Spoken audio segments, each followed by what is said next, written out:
ప్రశ్నకు జవాబు ఇస్తాను అధ్యక్ష. సోమిరెడ్డి గారు. నమస్కారం అధ్యక్ష. ఇది అధ్యక్ష ఒకప్పుడు థర్మల్ పవర్ ప్లాంట్ కోసం 2600 ఎకరాలు రిలయన్స్ తీసుకోవడం జరిగింది అధ్యక్ష. అది మాకు తెలుసు 2006-07లో జరిగింది 2600 ఎకరాలు. అంటే ఇప్పుడు నేను అనేది ఏంటంటే ఇంచుమించు 18-19 సంవత్సరాలు అక్కడ ఆ పొలం ఖాళీగా ఉండిపోయింది అధ్యక్ష. ఎకరాకి 30,000 వేసుకున్న 2600 ఎకరాలు ఇంచుమించు సంవత్సరానికి ఆదాయం 30,000 వేసుకున్న 8-9 కోట్లు, ఆల్మోస్ట్ 19 years.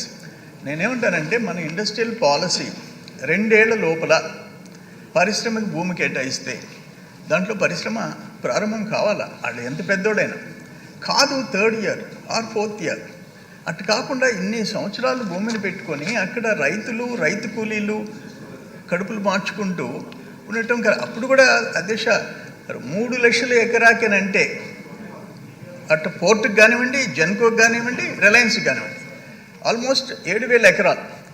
3 లక్షలు అంటే నేను ఓడిపోయి ఉన్నా పోరాడి 7,70,000 చేయించాం. ఆ రోజు వీళ్ళు మాట్లాడినారు ఈ కంపెనీలో వాళ్ళు, శంషాబాద్లో వస్తుంది 7,70,000 కని, అయినా మేము రాజీ పడలే. ఆ రోజు రాజశేఖర రెడ్డి గారు ముఖ్యమంత్రిగా ఉన్నారు, ప్రభుత్వాన్ని ఒప్పించి మెప్పించి పోరాటాలు చేసాం. నేనేమంటానంటే ఇప్పుడు కూడా వీళ్ళు ఏమంటారు, 20 gigawatts wafer, 10 gigawatts cell, 5 gigawatts module in faces, తర్వాత బ్యాటరీ రిక్వైర్మెంట్ దానికి వచ్చేసి మ్యానుఫ్యాక్చరింగ్, బ్యాటరీ మ్యానుఫ్యాక్చరింగ్ 15 gigawatts. వీటికి వాళ్ళు 20,000 కోట్లు పెట్టుబడి పెడతాం అంటున్నారు అధ్యక్ష. బై 2029 2029కి ఒక దాంట్లో 11,000 కోట్లు, ఒక దాంట్లో 9,000 కోట్లు. నేను కాదంటంలే. వీళ్ళు రిక్వైర్మెంట్ ఏంటంటే 2,600 ఎకరాలు ఉంది కాబట్టి 2,600 ఎకరాలు మాకు అవసరమని పెట్టారు. నేనేమంటానంటే మంత్రి గారిని, యాక్చువల్ రిక్వైర్మెంట్ 2,600 acres ఉందా, ఉంటే వెల్ అండ్ గుడ్, 20,000 కోట్లు పెట్టుబడి వస్తుంది. అయితే ఉద్యోగాలు ఏమంటారంటే 800 నుంచి 1000, రెండో యూనిట్కి బ్యాటరీ మ్యానుఫ్యాక్చరింగ్ 800 నుంచి 1000 మంది అంటున్నారు. దాంట్లో కూడా నేనేమంటానంటే స్కిల్స్, వాళ్ళకి కావాల్సిన స్కిల్స్ ఆంధ్రప్రదేశ్లో ఉన్నాయి.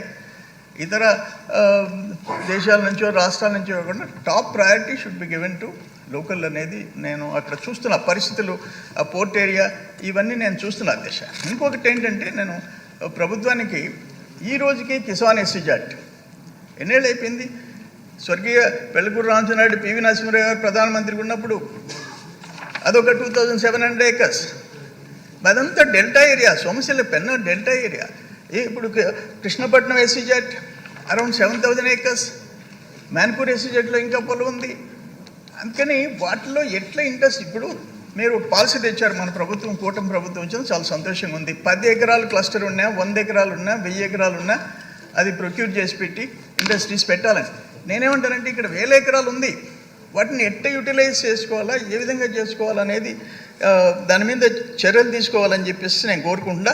దీంట్లో యాక్చువల్ రిక్వైర్మెంట్ ఎంత ఉందో వాళ్ళకి పెట్టండి, మిగిలితే ఏదన్నా ఒక క్లస్టర్ కింద పెట్టమని చెప్పేసి నేను విజ్ఞప్తి చేస్తున్నాను అధ్యక్ష.